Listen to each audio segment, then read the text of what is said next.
आशीष और रोहन उनके दोस्त महेश के घर पर बैठे हुए थे। कल रात ही महेश की मौत हो चुकी थी। किसी को भी ये नहीं पता था कि क्यों और कैसे। वो अपनी गाड़ी से घर पर लौट रहा था और बस वहीं पे सुबह उसकी लाश बरामद होती है। और गाइस जहां से महेश मिला था वो था दिल्ली का कैंटोनमेंट रोड, यानी वो रोड जहां पहले से ही कई सारी कहानियां घूमती है और वो सारी खौफनाक है। आज की कहानी भी उसी रास्ते के ऊपर ही होने वाली है जहां महेश की मौत बिना कोई वजह से हुई थी। डॉक्टर का भी यही कहना था कि इसकी मौत क्यों हुई थी ये हम जान नहीं पा रहे हैं। इसीलिए आशीष और रोहन के लिए भी उसके दोस्त को खोने की खबर एक सदमे जैसी थी। वहां से निकलने के बाद वो दोनों एक पार्क में जाकर बैठे हुए थे। आशीष ने कहा कि महेश की मौत के पीछे जरूर उसका ही हाथ होगा। रोहन कहता है कि नहीं यार, तुझे पता है ना, उसे शराब पी के गाड़ी चलाने का शौक था, हो गया होगा एक्सीडेंट। शुक्र मान उसने किसी और को नहीं ठोका। आशीष ने कहा कि सुना नहीं तूने डॉक्टर ने क्या कहा था, शराब की एक बूंद भी नहीं थी उसके जिस्म में, पक्का ये उसी ने किया होगा। रोहन ने कहा कि फिर तो शायद हाँ हो सकता है वही होगी जो उसे दिन रात दिखाई दे रही थी। ये है आज की कहानी। लेकिन अभी वीडियो शुरू करने से पहले ऐसी और हॉरर एंड मिस्टीरियस वीडियोस देखने के लिए सब्सक्राइब कर दीजिए इस चैनल को। एंड एक और बात मैं आपको कहना चाहता हूं कि हम Spotify पे भी अवेलेबल है, स्टोरीज बाय अमन का नाम से जाके वहां पे भी हमारे सारे ही स्टोरीज देख सकते हो, वो भी अपने फोन की स्क्रीन को बंद करके। अभी कहानी शुरू होती है।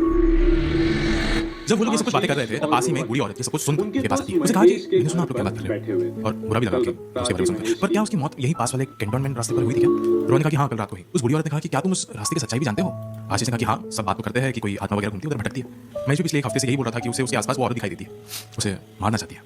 पर मैम हमारा दोस्त ना थोड़ा नशे में भी रहता था तो उसकी बात हम हमेशा नहीं मानते थे। बूढ़ी औरत ने कहा कि हो सकता है कि वो नशे में हो, पर नशे में इंसान अक्सर सच बोलता है। मैं आप लोगों को बताती हूँ कि मेरे साथ भी वहाँ पे क्या हुआ था। वही बारिश की रात में मैं और मेरे पति उसी रास्ते से जा रहे थे। तकरीबन रात के 2 या 2:30 बज रहे थे। पूरा रास्ता खाली था।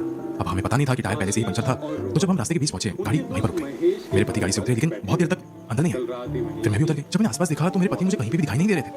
मुझे कुछ भी समझ नहीं आ रहा था कि वो कहाँ पे गए होंगे। और तभी झाड़ियों में से मुझे कुछ रोने की आवाज़ सुनाई देने लगी। जब मैं वहाँ अंदर गई तो मुझे ऐसा दिखा कि मैं ही अपने मरे हुए पति को पकड़कर रो रही थी। ये देखकर मैं बहुत ही ज्यादा डर चुकी थी और फौरन भाग कर मैं अपनी गाड़ी के पास आ गई। जब मैंने देखा तो मेरे पति गाड़ी के अंदर ही बैठे हुए थे। उन्होंने मुझसे कहा कि अरे तुम अचानक क्यों झाड़ियों में क्यों चली गई थी? मैंने आवाज़ भी लगाई कि बैठो और टायर वगैरह तो चेंज हो गया। उस दिन मुझे कुछ भी पता नहीं चल पाया, लेकिन जब मैंने इसके बारे में जाना तो मुझे पता चला कि उस रास्ते पर कोई आम आत्मा का साया नहीं है। वो तुम्हें तुम्हारे किसी अपने की मौत दिखाकर तुम्हारी जान ले सकती है। हो सकता है कि तुम्हारे दोस्त की मौत भी उसी वजह से हुई हो। आशीष गौर से सुन रहा था, लेकिन वही रोहन अपनी हंसी कंट्रोल कर रहा था। आशीष ने कहा भाई थोड़ी रिस्पेक्ट दे, तेरा दोस्त मरा है, सामने एक बूढ़ी औरत है, प्लीज। रोहन बोलता है कि अरे छोड़ना यार, नशेड़ी था वैसे, कभी भी ढंग से बात किया उससे?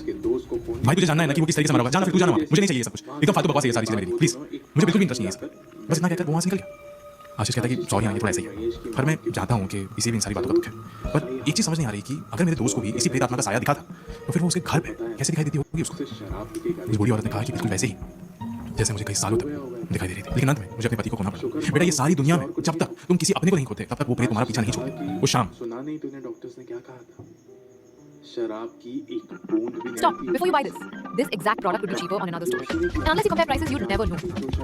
That's all. हो सकता है। आशीष उन्हीं ख्यालों के साथ वापस लौटता है और अनजाने में वो वही रास्ता ले लेता है जिसकी कहानी उसने अभी अभी सुनी थी। अब रात के कुछ 11 बज रहे थे। आशीष पीछे में रहा करता था और वो गेट खोलकर अंदर जा ही रहा था कि उसे ऐसा महसूस हुआ कि उसके ही पीछे कोई तो खड़ा है।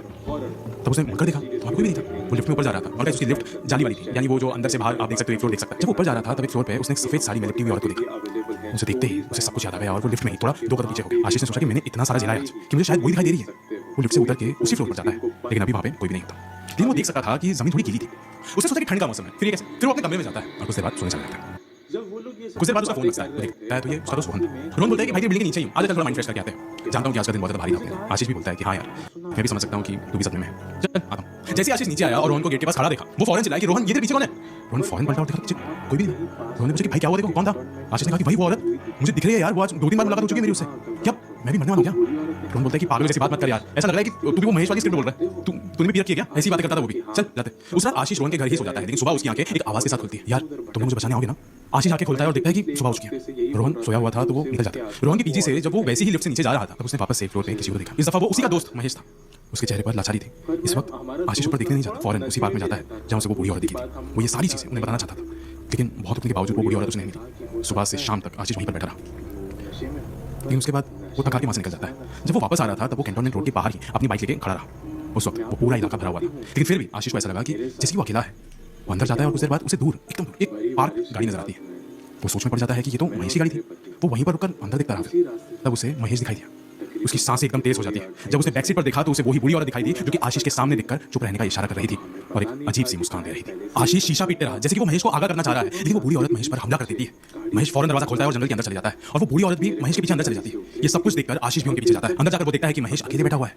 वो आशीष को देखता है और बोलता है कि यार तुम मुझे बचाने आओगे ना? मैं बहुत ही अंधेरे में हूँ, मैं रोज मरना नहीं चाहता, ये औरत रोज मुझे मार देती है। ये सब कुछ देखकर आशीष महेश की तरफ आगे बढ़ जाता है, लेकिन तब तक वो ये भी देख चुका था कि वो औरत भी नजदीक आ चुकी है। आशीष आगे बढ़े उससे पहले ही उसे उसके पीछे से रोहन की आवाज आ जाती है, भाई जल्दी से बाहर आ जा।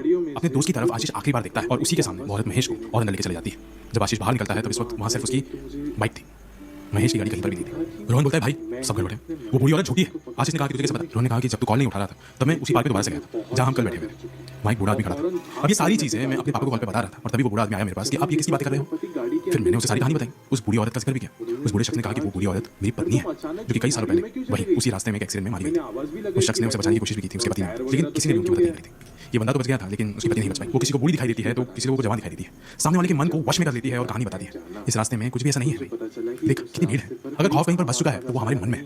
कई सारी प्रेत आत्माएं ऐसी ही होती है, वो कभी दिखती है तो कभी बस महसूस होती है। फिर वो दोनों वहां से चले जाते हैं और उस दिन के बाद से आशीष या रोहन किसी को भी महेश दोबारा दिखाई नहीं देता। लेकिन आज भी वो लोग उस पार्क में नहीं जाते। क्या पता वो औरत एक नई कहानी लेकर तैयार हो। आज इस वीडियो के अंत में मैं आपसे बस इतना ही कुछ बातें करना चाहता हूँ कि अक्सर किसी और की कहानी सुनने के बाद भी आपको ऐसा महसूस हो सकता है कि वो आपके साथ हुई और उसके बाद वो ही सारी चीजें आपको दिखाई दे। लेकिन ध्यान रखना भी जरूरी है कि वो बस एक कहानी है और कुछ भी नहीं। स्टोरीज बाय अमन के नाम से हम Spotify पे अवेलेबल है, जहाँ पे आप अगर स्क्रीन नहीं देखना चाहते हो तो आप अपने फोन को बंद करके भी पूरी कहानियां सुन सकते हो। शुक्रिया।